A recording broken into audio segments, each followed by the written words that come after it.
So now that we've gained an overview of the career of an agriculture educator and I've identified the two different needs, let's focus on the second one, which involves work-life balance. So being an ag teacher and just a teacher in general, as we've learned this year, can be very challenging and very rewarding, but very challenging at certain times. Demands from work can be time sensitive and occasionally, unfortunately, take precedence over other areas of our life. So for example, for me as an agriculture teacher, responsible for about a 500 square foot greenhouse, and it's important that I make sure that those plants stay alive, obviously, for our plant sale and for our student learning experiences. But that sometimes can mean that if I want to go on a trip on a weekend, I can't do that because I have to be at the school to water plants. And it's important that as an ag teacher, for me at least, to recognize that when I have to go into school, I don't have to make a whole day out of it. I can just go in for my 15, 20 minutes to take care of the facilities as needed. But additionally, obviously, as teachers, we all have classroom responsibilities. And for me, additionally, I have FFA leadership experience responsibilities and going to visit students at their work site as part of their SAE program, as I shared about previously.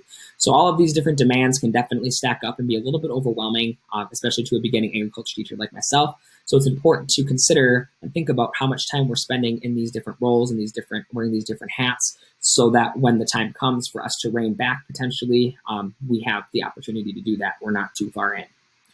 So the graph over to the right, we've all seen in our onward book over here, and it's something that we were given as first-year teachers in our school district.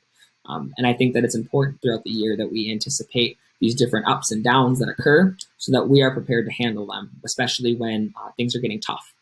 And I want to stay committed to my job as an ag teacher. I really do, and I care about each and every one of my students. I care about them so much, but I don't want my job to become my life.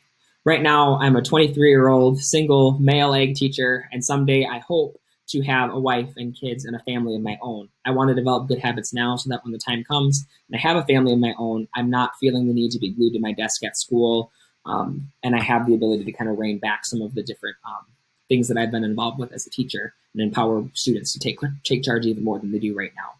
So I think it's important that I develop these good habits now so that as I grow older in this profession and stay committed, that I can just continue to be sustained and feel comfortable doing what I'm doing every day. The textbook, like I mentioned with the previous need that I identified, includes a lot of great strategies, and the four that I want to focus on here today are building a routine, gathering your people, stop thinking and act, and rewarding yourself. Especially with work-life balance, it's important, I think, to build a routine. I want to leave school by X time each day. I want to work out X number of times each week, and I'm going to work out on Monday, Wednesday, Friday. And just having a routine or a schedule is very important. It's something that you're going to see on my plan that I have outlined. Secondly, gathering your people or your tribe. Again, I think it's so important in order to be accountable to your goals and to yourself that you have people who are willing to support for you and have your own little tribe of people to cheer you on or help you out of a rut if you're in one. So for me, my people look like my friends, my family members, my colleagues, just anyone who is willing to support me along my journey as a teacher, as a growing young individual.